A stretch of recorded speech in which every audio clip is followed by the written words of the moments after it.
Jadi kalau Anda sholat kok masih sering salah, dan saya yakin semua orang juga gitu, kalau nggak nabi, nggak wali itu ada ya kesalahan-kesalahan yang tidak fatal-fatal banget, karena ada kebaikan yang Anda lakukan, yaitu ketika Anda dipanggil, Anda istijabah, Anda mengiyakan dengan menghadap.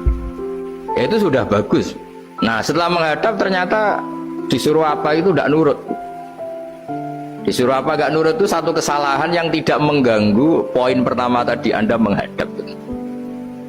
Sehingga banyak cerita di hadis-hadis, ada sahabat yang zaman itu tidak soleh-soleh banget.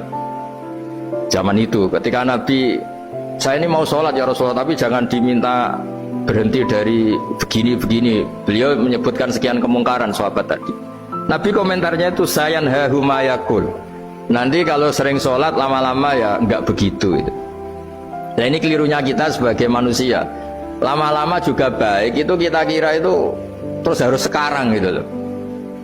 Nah, itu keliru, harus sekarang itu keliru. Bisa saja kita ini setiap sholat pasti sudah ditulis Allah nanti itu mati baik. Delala nanti habis asar sebelum kita maksiat sudah mati, habis sisa sebelum kita maksiat lagi sudah mati. Jadi barokahnya sholat itu ada waktu yang potensi ya, potensi sholat itu akhir kenangan kita, sholat itu identitas kita, sholat itu status kita. Nah, karena kita sholat itu pakai niat, niat itu komitmen. Sementara kalau Anda maksiat itu tidak pakai niat, karena zallah itu ya ada niat maksiat, tahu-tahu mungkin di bis ketemu orang cantik, terus agak jelalatan, tapi kan tidak niat. Tapi kalau sampai sholat kan datang ke masjid, bayangkan diimami ini, nanti kamu takbir, nanti kamu baca ini, baca ini. Jadi benar-benar komitmen, itu status kita. Kata Said Zabidi disebut mautinuhu wa haqiqatuh. Baiknya umat Islam itu kalau taat itu mautinu, itu alamat resminya, itu statusnya, kata Said Zabidi. Tapi kalau dia maksiat itu zallah itu kepleset. Jadi tidak pernah jadi status kita. Semoga semua maksiat kita ini tidak status tapi zallah.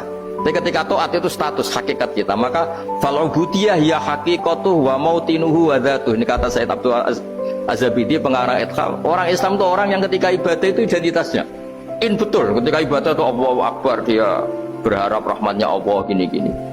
Nah, ketika salah dia zallah, dia ngantor ya ada niat korupsi, dia ingin memenai negara ini, dia nyai juga agak ingin macam-macam gitu.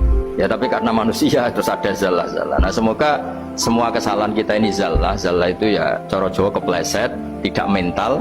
Dan semua kebaikan kita ini mental, yaitu kebaikan yang jadi tempat kita, identitas kita, haqiqatu wa mautinuhu wa dzatuh.